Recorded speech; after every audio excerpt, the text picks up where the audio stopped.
welcome to True Crime with me, Emma Kenny. I release YouTube content on a Wednesday and Sunday that is always crime related. So as I say, if you like crime and you like consistency, this is definitely the channel for you. You may also note right now that there is a puppy on my lap. She may be a problem, she may not. She may settle, she may not. You will know by the noise and the madness and mayhem that you may hear during this video. But priorities are, she's a very cute puppy, I love her very much, and she just wants to kind of be on my knee, or not. You'll find out. Also, big shout out to all my Patreon subs. I really appreciate you. You're helping me to create better content, so thank you very much. And as you know, anybody who comes here, leaves me a comment, a like, just gets involved in one of the live chats that I do on a Wednesday and Sunday. Thank you. Your support means the world. And that brings me to the case I'm going to be covering today, because yet again, it is one that you guys recommended. Can I just say as well, the ones that you recommend are often very, very challenging, and I'll tell you why. Because obviously, during the edit, we like to put in pictures and information about the individuals, but literally some of the ones you send me have got like 3 pictures. So sometimes you'll notice that there aren't many things being put into the content. It's not because I don't want to, it's just because pictures don't exist of these individuals half the time. So you may note on some of my videos that there aren't loads of pieces of video content or picture content. It's not for want of trying, but my job is to give you the deep dive details on these cases. That's why they're long. That's why you won't find them anywhere else on the internet. Nowhere else will you find the content together with the videos that I produce in a way that they're produced, because I spend a lot of time making sure that the research is done in a very diligent way, and also that you can't just watch a documentary, for example, and get the information from. A little bit of a spoiler as well, a lot of documentaries out there, they aren't actually correct. So a lot of the things that you'll see online, they aren't actually the details, because the researchers didn't actually do the job that was deserved. That's why I go over a lot of cases I used to be involved in.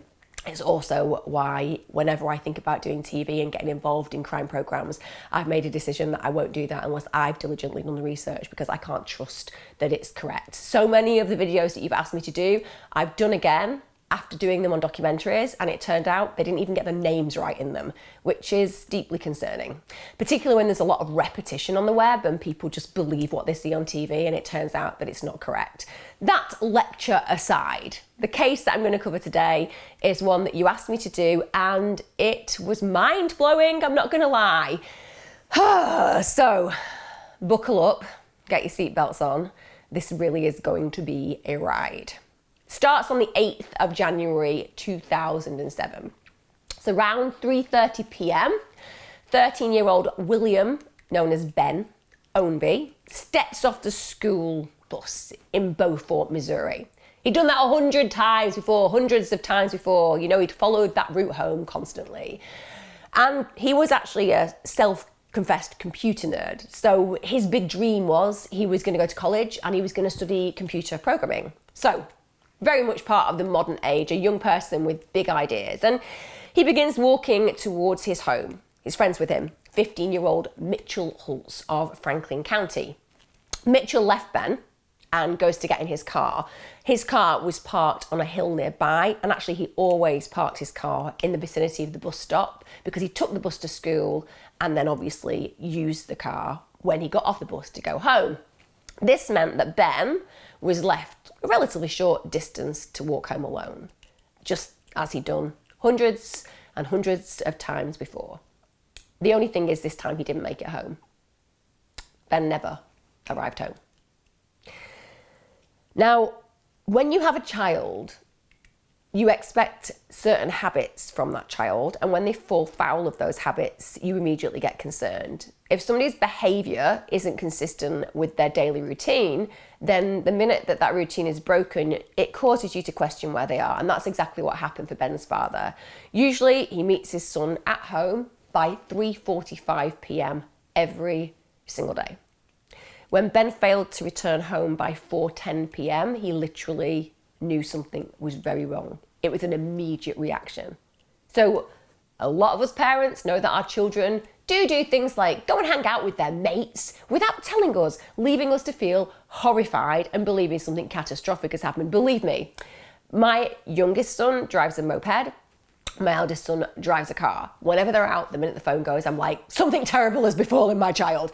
It shouldn't, but it does. That's what parents are like. But they also have really clear habits. So if they're not coming home at night because they're staying with a friend, for example, they're going to let me know. If they didn't let me know, it wouldn't matter. And even if they've forgotten, it wouldn't matter. It would be me on the phone constantly ringing around hospitals or the police because I would be so terrified that something had occurred. And it's exactly the same for Ben's dad. He instinctively, intuitively knows something is wrong and his son has probably come to some level of harm. So frantically, both his parents begin calling all his friends and family, and they quickly establish that Ben's with nobody. So nobody that they know has got sight or sound of him. And it's at that point, straight away, and this is really early on in him disappearing, they contact the police. It is completely out of character. He always goes straight home after school. He's a really responsible child. Listen, Ben was a Boy Scout with a straight A record at school. Emotionally, he was in a good place. He'd never ran away from home. He had absolutely no reason to do that. And also, when the police asked his parents about the kind of child that he was, they made it clear this is not a kid who would stop and talk to strangers. He always arrived home from school and then either read or played on his computer. This habit was completely ingrained and entrenched. For him to break that meant something pretty serious had happened. At this point, the police do take it very seriously, and that's really important because I think we can all be reminded of certain cases where the police don't necessarily believe that the child is in danger and they say that they've maybe just gone and hung out somewhere they shouldn't, they've run away, and it can lead to catastrophic impacts and the child ending up dead when they'd actually been kidnapped or harmed. And actually, if they had responded quicker and not just seen it as a runaway, there would have been hopefully a different result. It's not the case as far as Ben's concerned. They take it really seriously straight away. And an endangered persons alert was issued on the same day of Ben's appearance. Now, this is one step below an Amber Alert. So in America, they have a really effective system when children disappear. And Ben's goes at one step below this Amber Alert. And the reason for this is because the authorities are not quite sure at this point if he had been abducted. They then start a full-scale search. They use bloodhounds in the woods, in the area around Ben's home, and friends and families, members, they all get involved in the search. So this is going full-scale. They're taking it incredibly seriously. However, as police start to speak to witnesses who were in the area around the time that Ben disappeared, they start getting really concerned, particularly when they speak to his friend Mitchell. That's the person who's last seen him, of course. Now, he initially tells police that he left Ben, and at this point, after leaving Ben, he stopped at a friend's house for 2 to 3 minutes. This wasn't true, actually. And I completely have sympathy and empathy for Mitchell. Let's just put ourselves in perspective of a 15-year-old child, right? When you've done something that you know is a bit naughty or wrong, and you're dealing with police officers, enforcers of the law, you may stretch the truth a little bit. You know, let's say you've been having a spliff and then you get interviewed by them later on. You're not going to be like, oh, I was just skinning up and smoking some weed, officer. You'll be like, I was just reading a book by myself in a quiet area under a tree with no witnesses. That kind of thing. Totally and utterly forgivable. So even though Mitchell tells this story about being at a friend's for a few minutes, it stopped her, he then actually goes back and explains that he'd left Ben because he wanted to go and collect his car, and that car had been parked on the hill. The reason he'd lied was because he was too young to drive, so he didn't actually have an official license and he didn't want to get into trouble, which, like I said, we understand. Then he claims, in spite of this, he was an incredible witness. Literally, we all want a Mitchell in our lives. Let me just tell you what this kid remembered. So he claimed that he'd last seen Ben running down the hill towards home. Now, as he'd set off driving in that car, illegally driving in that car, Mitchell nonetheless, but pat on the head for what I'm going to talk about next, he sees this dilapidated white Nissan pickup truck. It backs up to a ditch and then it drives past him in the opposite direction and it speeds up a gravel road from where Ben had been walking. Now, at that point, of course, Mitchell hadn't thought anything of it. But then, of course, he finds out there's no longer any sign of his friend. So it's only when he realises that Ben has been missing for a short period of time that it starts to alert him to the possibility that that particular truck may have had something to do with his disappearance. Now, Mitchell was, by the grace of God, a truck enthusiast. So he is able to give police a lot of information about the vehicle that he'd seen speeding away at the time of Ben's disappearance. And I mean a lot of information. Bear in mind, I struggle to remember pretty much anything on a day-to-day level. I will walk out of the door, somebody could nearly knock me down, I wouldn't know what car it was. My brain doesn't do that information. It's as simple as that. But if you do want to know what happened to me in 1989 at a kid's party and so on and so forth, I'm great at those kind of details, bizarrely. I'm just not very good at that day-to-day detail that certain people are. Mitchell is incredible.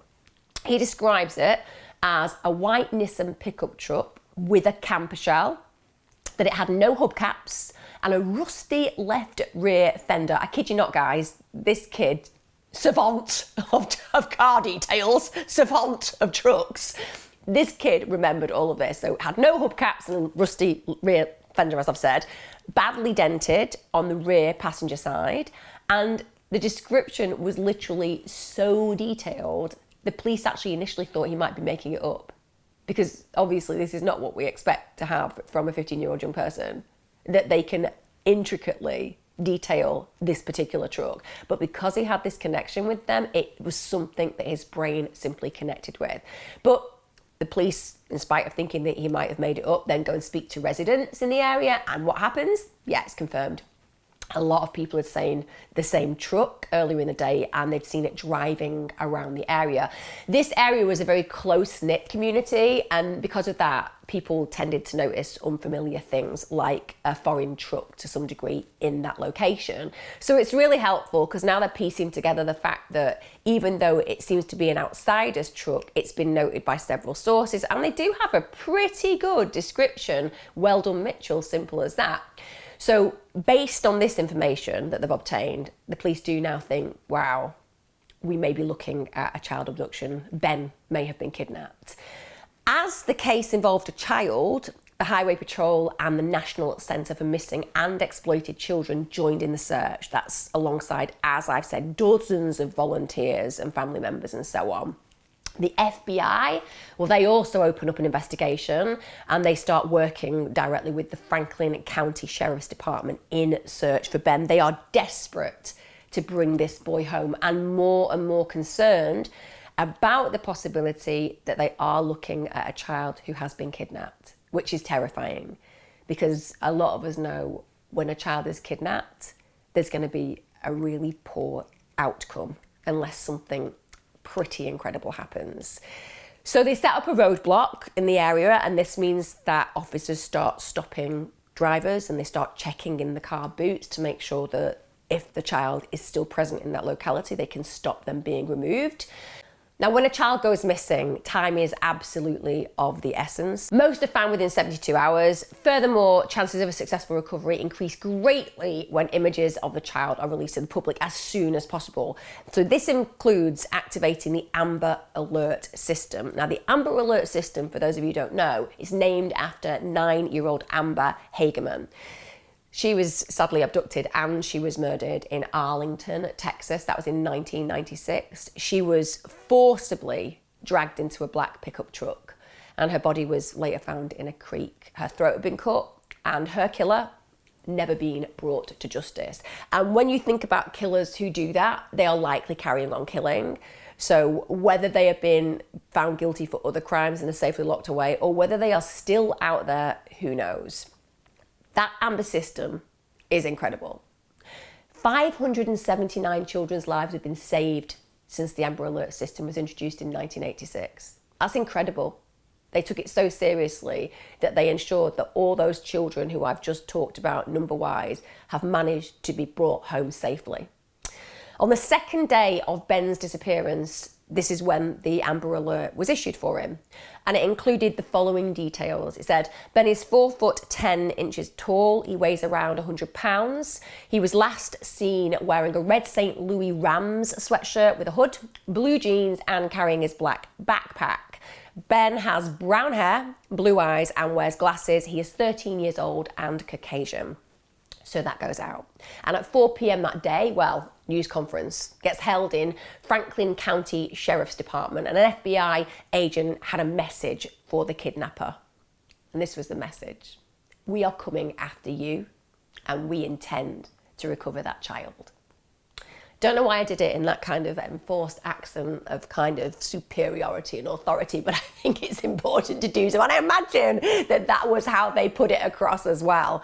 We are gonna get you. You better be ready. And it kind of makes me feel really protected when I think about individuals like that working to bring home these children. It's incredible. The search continues, of course. They are leaving no stone unturned, but with no other leads, the local police are basically advised to keep an eye out for the vehicle that matches the description provided by Ben's amazing friend, Mitchell. However, a lot of people are very afraid at this point that Ben may be added to the list of America's disappeared children. It's mind-blowing when I tell you these statistics. Approximately every 40 seconds, a child goes missing or is abducted in the US. This equates to around 800,000 children reported missing each year. In the UK, the figure is around 110,000. Globally, the figure is a staggering 1 million. 1 million. Now, thankfully, as I said a little bit before, the vast majority, around 99% of these, well, they're found within hours. Or even if they're not found in hours, they are ultimately found alive.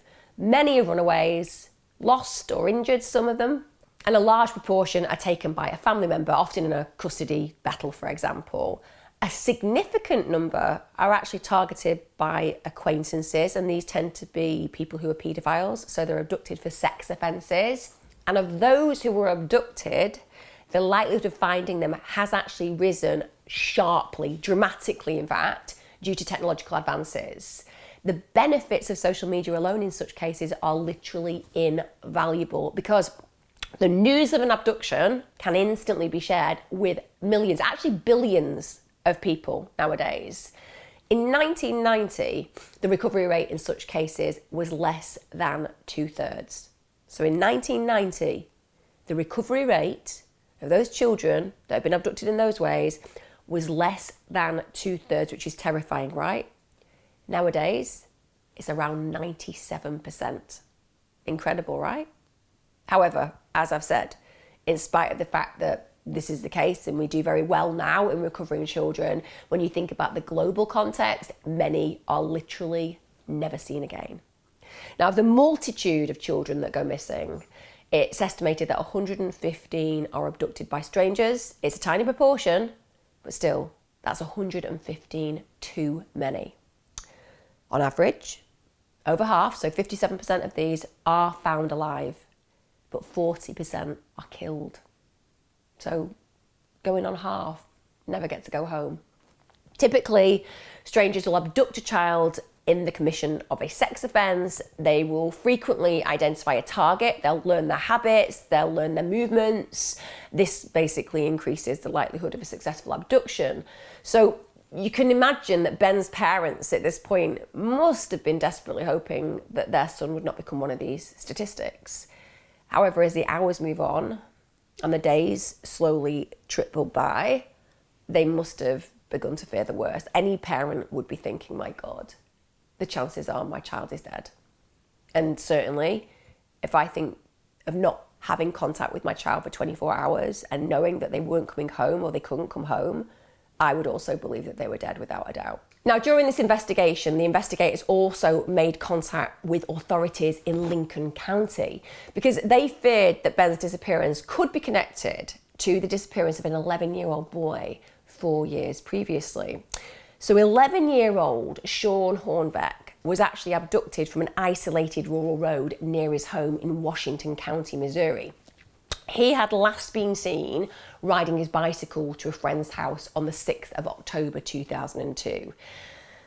His family still held a vigil for him every single year. They were just desperate to keep his disappearance in the public eye. And it's really important. Think about Madeleine McCann's. And I know people are divided on Madeleine McCann and what happened, but let me tell you, always she is kept in the public eye by her parents. And it's important because it's unbelievable that people can go years without really thinking about the past, and then something triggers a memory. And you might have seen something 100 times, pictures of a child and so on and so forth, information about the disappearance, but then something triggers a memory. And it's those reasons why people keep these children in the public eye, because one memory can change everything. And for parents who've lost a child this way, closure is so important. You know, it's hard for people to get their heads around why people need a body in these cases. But if you're a parent and it's your child, my God, you need that body. You need to know. Yes, it's terrible, it's traumatizing, it's devastating, but my God, you need to know. And then you need to be able to lay them to rest. You need to be able to bring them home. And it's a powerful, powerful experience for parents who, even when they are bringing back the remains of their child, feel a sense of closure, at least that they know where their baby is. So these parents keep this child who's gone missing constantly in the public eye. And of course, the vast majority of people accepted the reality that he'd been abducted and murdered by a sexual predator. So the annual vigil for Shawn actually became more of a memorial. And it was to help cope with Shawn's disappearance. They also, as a family, invested so much of their energy into helping other people like themselves. So they themselves were trying to create opportunities to bring children home constantly, and they created the Shawn Hornbeck Foundation to help search for missing children. Again, these parents who go through these horrific traumas and all they think about is how to prevent other parents going through the same. It is something that I find immeasurably heartening, that these human beings who go through such tremendous loss devote themselves to other human beings. They want to take that child's disappearance and loss and make it into something legacy orientated so that they can protect other people. And it's testament to the kind of human beings that they are. And Shawn Hornbeck's parents absolutely reflected this. Heroes, in my opinion. The reason that investigators were kind of compelled about these cases and thinking that they might be similar is they note the similarities between them. So both of the missing children were male. Both boys were a similar height. They were a similar weight. Both of them had brown hair. They were a similar age. They both actually had the appearance of pre-adolescence, so they looked younger, and both had been seen wearing blue jeans and a sports motif type top. Ben had been seen around 3:30 p.m. and Shawn, when he was last seen all those years before, was seen at 4:30 p.m. Ben had vanished on a Monday and Shawn was last seen on a Sunday. So these similarities kind of took the investigators down that rabbit hole, so to speak, to think, was this actually an individual who had also abducted prior to Ben's disappearance? Now, if the two cases were linked, let's be honest, at this point, it didn't bode well because the other boy hadn't returned. So when thinking about whether Ben was going to come home, well, the likelihood is the information is telling us a different story, and the likelihood is he won't be coming home. Shawn had literally vanished without a trace, and there had been no new leads in the 4 years since his disappearance, which must have been beyond haunting for his parents. 3 days after Ben's disappearance, his parents make this really emotional plea to his kidnapper. They want him to be brought home safe.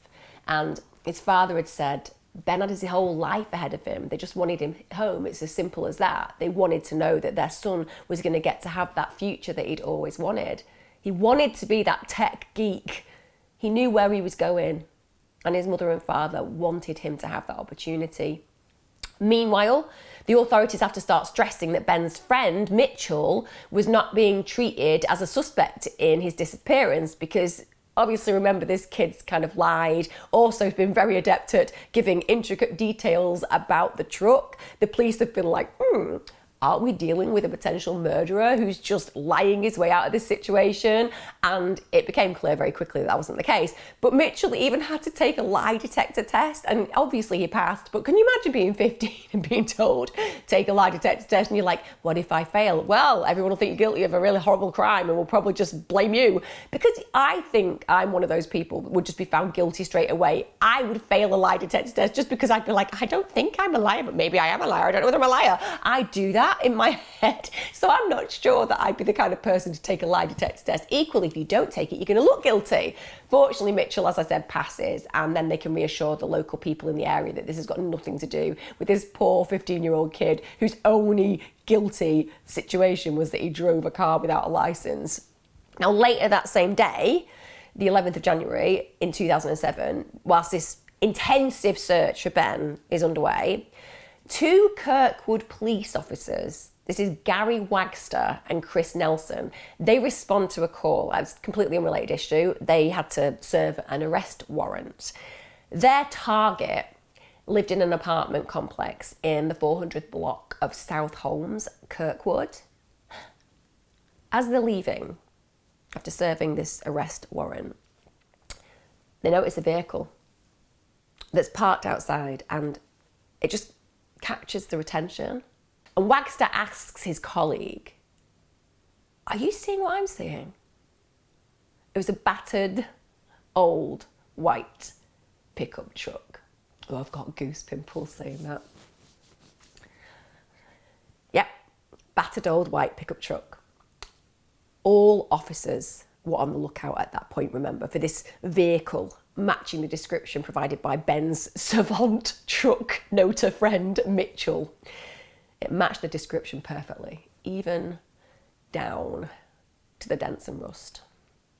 And at that moment, another resident in the complex approaches them, and he actually says, you might want to take a look at the truck, because he had been following the news of Ben's abduction, and he also thought it might be involved. He also has the information about who it belongs to. He says it belongs to a resident on the first floor who lived there with his son. So the officers took pictures of the vehicle, contacted the Franklin County Sheriff, and they were advised at that moment that the truck did indeed match the description provided by Mitchell. Soon they also identify the address and the name of the owner, and the individual in question was 41-year-old pizza shop manager Michael John Devlin. He was a big guy, a burly 6'4", 21-stone man with wire-rimmed glasses and a beard. He was a loner who also worked part-time at a funeral home. What is it about a lot of people who work at funeral homes who you know you just shouldn't really have that person working for you at all? Maybe I'm just thinking about other cases I have covered, like David Fuller, when they're getting access to dead bodies and so on and so forth. I know, guys, people who work in funeral homes tend to be deeply empathic, lovely, compassionate humans. I'm just saying, these weirdos wheedle themselves in sometimes, don't they? Now, whilst officers are at the apartment complex, Devlin appeared to be taking the trash out. At this point, they actually recognised him from the pizza parlour he works at. And that pizza parlour is literally around the corner from the police station. They then question Devlin, obviously that's their duty, but he literally refuses to let them search his apartment. So the police at this point are absolutely convinced that they have a prime suspect. And come on, time is of the essence massively. So they're closely monitoring Devlin, and they confront him at work the following morning. He's taken in actually for questioning the following morning by FBI agents. During the interrogation, Devlin soon makes a startling admission. He had abducted Ben. And not only had he abducted Ben, Ben was in his apartment. The investigators, obviously, on one level, this is music to their ears. They've got somebody admitting that the child who's been abducted is in their apartment. They quickly get search warrants and they raid the property. It was utterly filthy inside. And I mean, disgusting. The floor was covered with rubbish, cat hair, even had cat feces all over the floor. However, as they ventured further in, they couldn't believe their eyes. The missing boy was literally sat on a couch. When the officers entered, Ben looked up at them and said, "Are you going to take me home? Ah, are you going to take me home?" The authorities and Ben's family could not have hoped for a better outcome. This is after 4 absolutely anxiety-ful days, and they haven't just recovered Ben, they have recovered him safe and well. And Ben was soon reunited with his relieved parents, William, who was known as Don Ownby, and Doris Ownby. His mother told the reporters, "We are just ecstatic. Don't want to let him go out of our sight." Apparently one of the first things he did when he got home was just to start playing on his computer.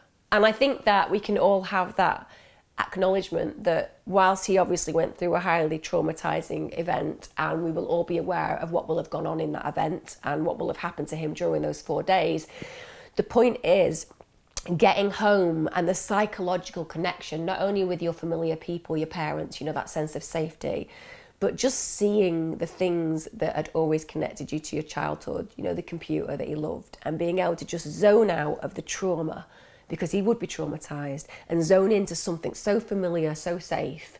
It just makes perfect sense. And I imagine that his parents just let him go and sit there whilst watching him and just considering him the miracle of who he is. Because we all know our children are miracles. We know anybody who's given birth to a child, you know, you're transfixed by that moment where your whole life slides and changes and is transformed and is the most incredible thing you'll ever experience.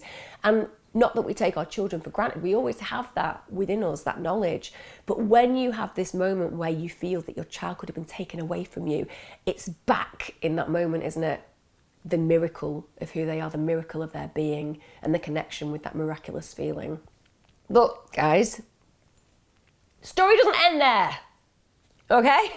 No, just like I said, buckle up, because we're going on a journey. And it was a journey that had me in tears, literally in tears. If Ben's safe recovery seems like a miracle, what investigators also found in Devlin's small, cluttered, disgusting 1-bedroomed apartment would completely blow their minds, as it did mine. Because what I haven't mentioned is that during questioning, Devlin also made another admission. Ben wasn't the only boy he had abducted. When officers discovered Ben sitting on the couch in Devlin's apartment, another young boy was sitting quietly with him. This boy looked to be a few years older than Ben, and when officers asked him who he was, he replied with 4 simple words that shook a nation to its core.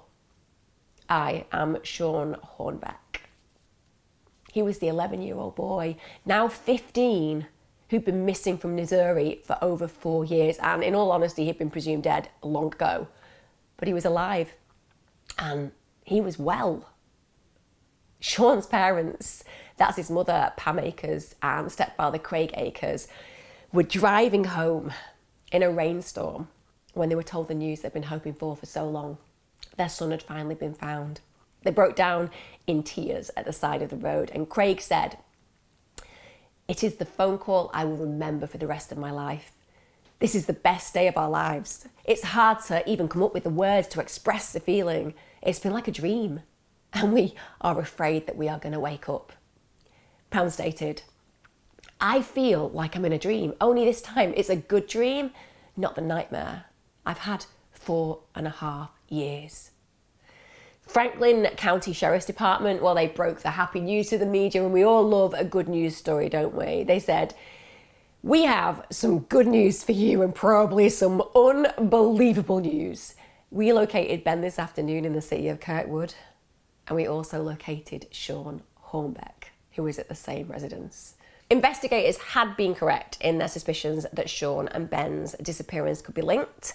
Devlin had actually abducted them both. Now, prior to snatching Shawn in 2002, it turns out that Devlin had been patrolling quiet roads for months. So he'd been searching for a young victim for a long time, and he'd spotted this young 11-year-old Shawn on the isolated rural road about half a mile from his home.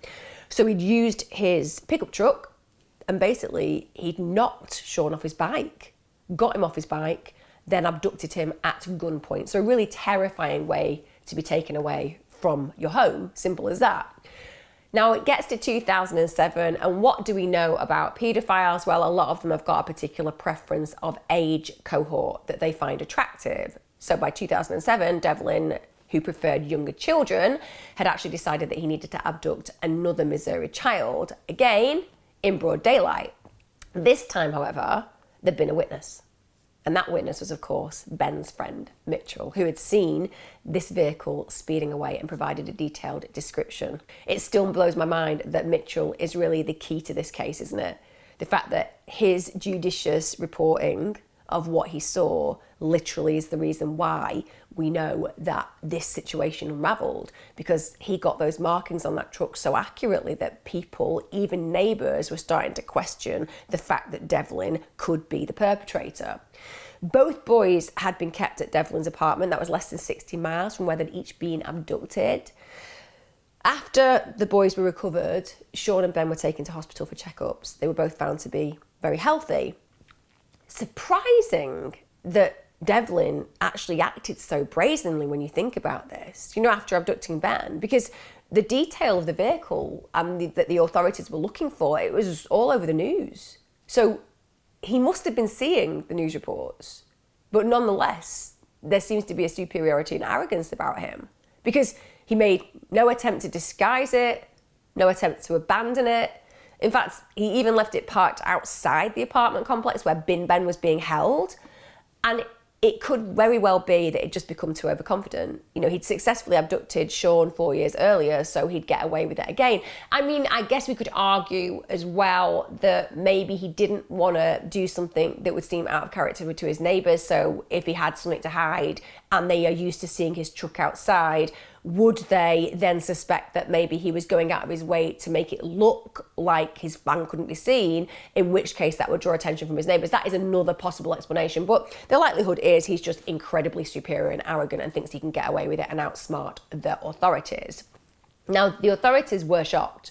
When they looked at Devlin's background, it turns out he hadn't been on any police radar, he had no criminal record. In fact, he even used to joke around with police officers who used to visit the pizza parlour where he worked.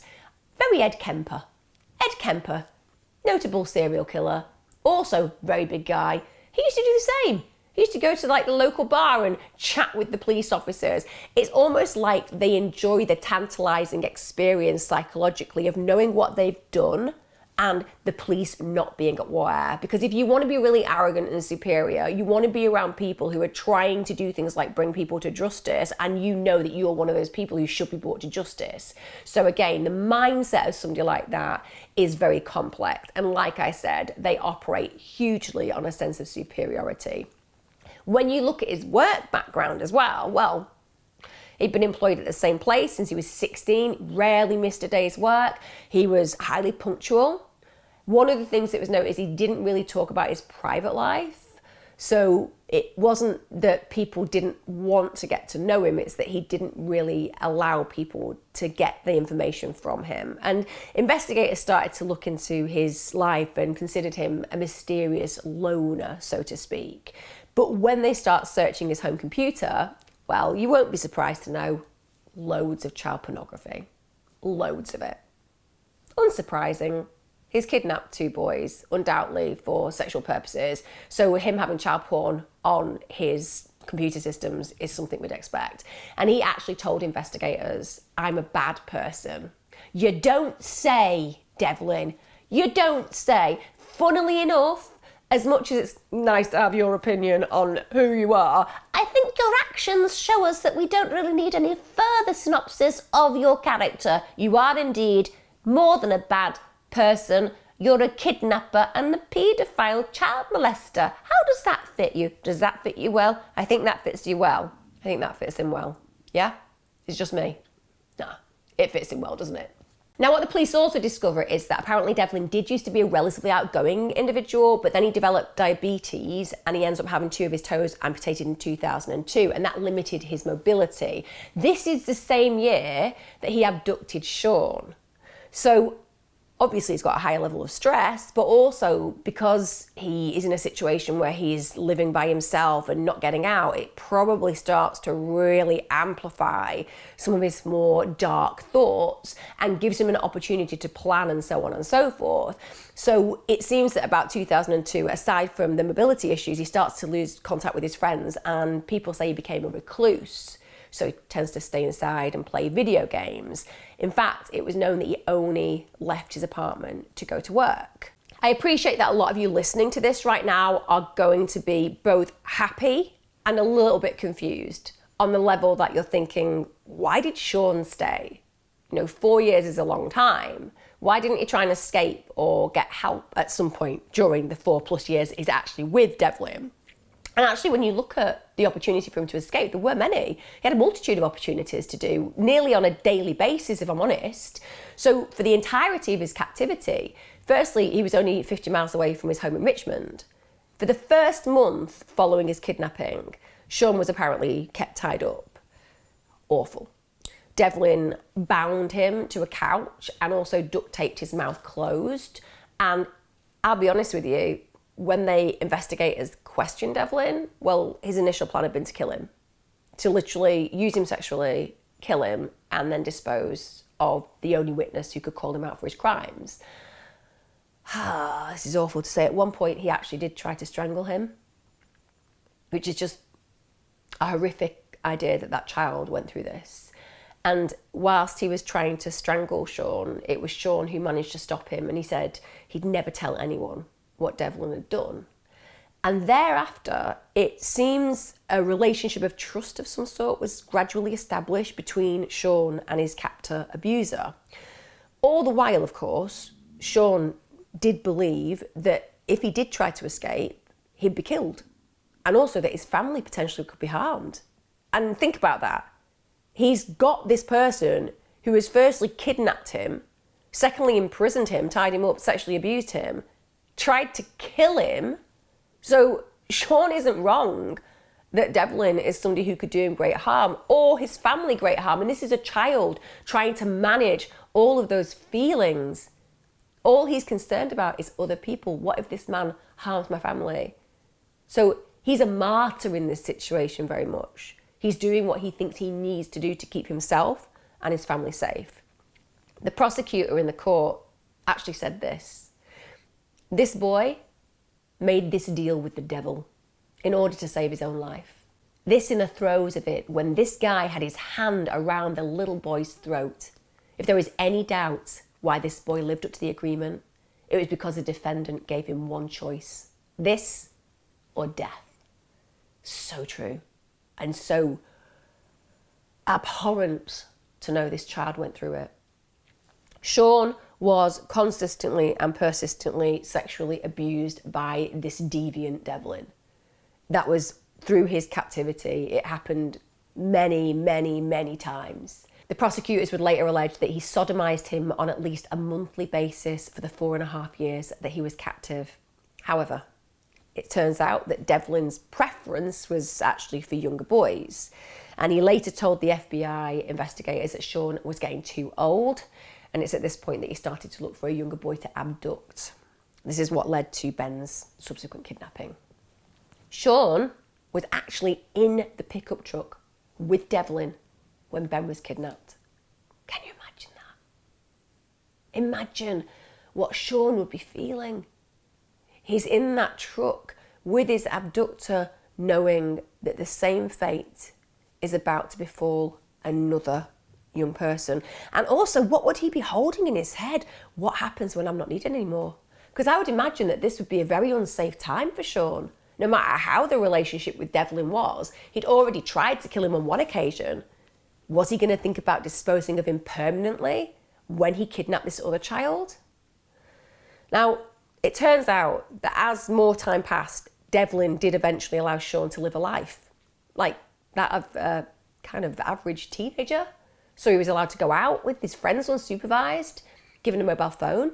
On one occasion, he actually lost it and it was returned to him by a neighbour. And he actually thanked the neighbour, but he said nothing more. He was even permitted to go on dates, to have girlfriends. Neighbours said when they looked at what was going on, they just thought that Shawn was living a really independent life. They even saw Devlin teaching him to drive. Apparently as well, the police came into contact with him on at least 4 occasions when he wasn't with his abductor. He didn't attend school, I have to acknowledge that, because undoubtedly that would have raised far too many questions and it would have led to Devlin's arrest because they just wouldn't have been able to give the detail that the school needed. So despite interacting with people every single day who could actually have helped, Shawn didn't tell anybody who he was nor what had happened to him. Neighbours just thought that Devlin and Shawn were father and son. One even stated that the two even pitched up a tent in the rear of the apartment block on one occasion. So the neighbours knew them.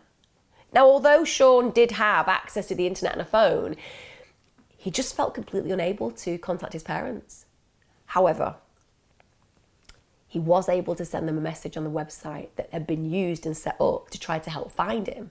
And he actually used his real name and he posted the message, "How long will you be looking for your son?" Just think about that. What does that message actually say? It says, "I'm here. Please keep looking." And this imagined perception in his mind that maybe there'll be a point where they'll stop. I mean, no child understands the gravity of love for their child. No child understands it. It's one of the things that I struggle with my own children. They'll say, "I love you all the world." And I'm like, no, I love you all the world. And they'll be like, "I'll always love you more than anybody else." And I'm like, no, you won't. One day you'll have your own children. One day you'll have your own partner. And I will take my place and position. You will love me deeply. But you will not love me ultimately. I will love you ultimately. It's something, like I said, they can't know now. But essentially, I get it. In Shawn's mind, it could be maybe they will forget me. Anyway, he actually said the reason that he did it was he hoped that it would give them some kind of a hint. Now, his father did see that message, and sadly, he actually presumed that it was somebody just playing a sick joke, using his son's name. What really upsets me about what's happened to Shawn is, aside from this reprehensible abduction, imprisonment, and abuse which he suffered, is that after he was found, many people criticised him. Yeah, people actually felt that it was fit to criticise Shawn in the years following his incredibly dramatic rescue. They accused him of being selfish in causing his parents so much pain and anguish because he didn't contact them. They suggested that he didn't want to go home, that he enjoyed his life with Devlin, playing video games, not going to school. Yeah, playing video games, not going to school, being sodomised monthly, being threatened with death, being strangled. All sounds like a great amount of fun. I'm sure most kids think that would be a brilliant adolescence. I cannot express the ignorance of people like this. And I don't know whether people just do it to be objectionable. I don't know whether there are people who just go out of their way to just be as horrible as possible about any situation. I've seen it when people have killed themselves and people get in contact with them on trolls saying that, you know, they deserved it and that they must be terrible parents if the child's killed themselves. You know, there are people that way. Actually, interesting fun fact. A lot of trolls who do really nasty things like that, as much as people are like, "Oh, they're just faceless bullies, you should ignore them because at the end of the day, they don't really have any power. And at the end of the day, they're probably sad little people who just have nothing to do with their lives." Actually, not true. A lot of research indicates that really high-level trolls, and believe me, I know them, I get them regularly on my feeds, they are individuals who actually encompass the dark triad of personality traits. The dark triad of personality traits means Machiavellian, narcissistic, psychopathic. All three delightful humans, the kind you'd like to invite round for your parties. They're not. Don't do that. It would be a terrible party. Unless it was a party where we could all invite them round just to point at them and laugh at them. Either way, they probably just think that that was because we all like them. You can't really do a lot with a narcissist, can you? Particularly ones who've got Machiavellian intent and psychopathic traits. Who knew? So basically, these people are very nasty. And what they don't understand is the degree of control that Devlin had over Shawn. He was 11. He was 11 when he was abducted. Everything that he ever knew was taken away from him in that moment. You know, a captor, any captor, in fact, they can confine a victim, particularly a child, with psychological barriers as well as physical ones. They can put them in a psychological threatening position. They can literally put them in a prison of emotional warfare. They can threaten them. We know in Devlin's case, he backed that up with violence. That paralyzes a child with fear. They feel that their abuser is omnipresent, like a god, like a dark god. You know, what appears to be an obvious chance to escape can seem anything but to a child in that situation. Think about it. Remember, Devlin was a physically imposing man. He was a ruthless predator. At one point, he tried to strangle Shawn to death. Shawn underwent intense sexual abuse, physical, emotion abuse. Also, he went through isolation early on in his captivity. It's impossible to imagine the magnitude of damage that does. And also, when you think about the fact that he could have got away on many occasions, yeah, he probably also thought that was a test. You know, he'd just been walking home one day and he got abducted. He didn't know whether Devlin was going to be able to come and get him at that point. He probably thought that it was an opportunity for him to experience certain death and destruction if he left. A neighbour actually stated that during the year and a half that he lived above them, he heard all manner of sounds, really disconcerting sounds, including whimpering, pleading, and screaming. And he said on reflection, it was like Shawn was trying to get him to stop doing something. Again, I'm going to say it. Guys, if you ever hear something like that in a flat below you or a house next door to you or a garden near you, call the police. Call the police. Because if somebody had done that, Shawn could have been brought home earlier and Ben would never have got abducted. I know that neighbours don't want to get involved, but you have to at times. Now, as we know, over time, Devlin did give him more freedom. And gradually, of course, Shawn began to identify with Devlin. And this is a pattern that's really common to abuse victims. So it's also believed, by the way, that Shawn may well have developed Stockholm Syndrome. Now, what is Stockholm Syndrome? And believe me, a lot of people seem to be actually experiencing it right now with some of the things that we've had to deal with in the past few years. You know, it's surprising for me in the UK, where people have just been told that they don't need to wear masks anymore or socially distance, that some people are like, I'm going to wear masks and socially distance for the rest of my life. And I have complete empathy with them because they're psychologically traumatized. But to some degree, yes, they've been dealing with coercive control, but also Stockholm Syndrome is a great description. So what is it? Well, Stockholm Syndrome is defined as an extreme coping or survival mechanism against a hostile situation. The term actually derives from a case in Sweden during a botched bank heist. So the hostages during this botched bank heist developed these really close emotional bonds with the captors to the extent that they're actually hostile with the police who come to rescue them. So they're literally getting saved and they're like, don't save us. We don't want to be saved. We like these guys. But understand this is psychological warfare, and the captors had made them feel that they might be put at risk of death and then didn't kill them, so now they're not bad, right? That's how it works. After the actual event, they supported the criminals. They even raised money for the defense. One of the women later became engaged to one of her captors. Yes, she was probably the same type of person who would have written to Ted Bundy. No disrespect. At the end of the day, we all choose the people that we love, even bank robbers who keep us captive.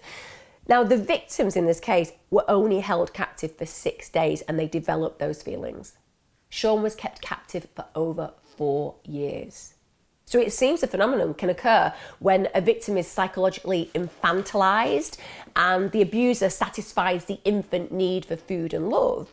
Over time, the victim can actually develop primordial gratitude towards their abuser.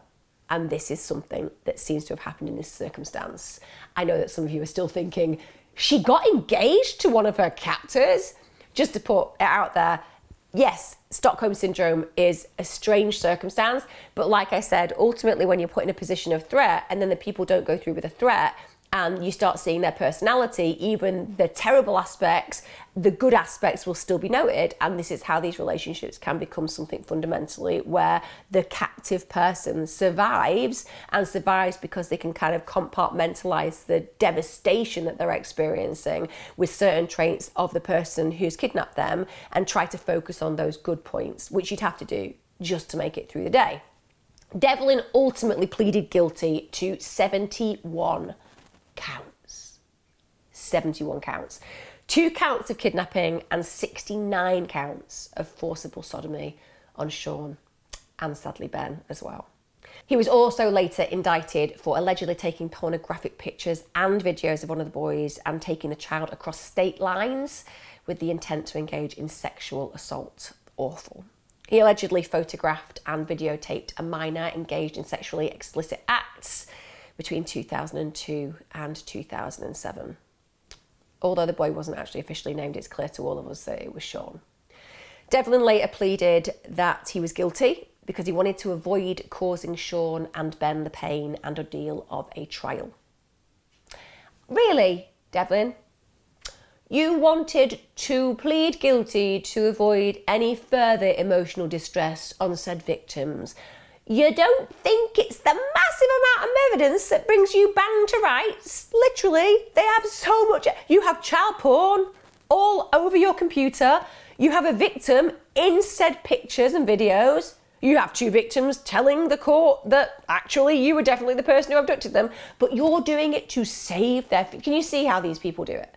Can you see how these perpetrators are so arrogant that even in their moments of capture, they try to pretend that they're not really that bad? I'm not really that bad. I could be really bad. I could put these boys through a trial where they would have to be openly questioned, where the courts would literally see the information that I have taken on photographic evidence and so on and so forth. No, I can't possibly put them through that trial where they would get to show everyone what a heinous monster I was. But I'm going to try to go for it's just because I'm a really caring guy. I don't want these kids to go through any more. I think you did the damage when you abducted them and sexually molested them, Devlin. Just putting it out there in logical terms.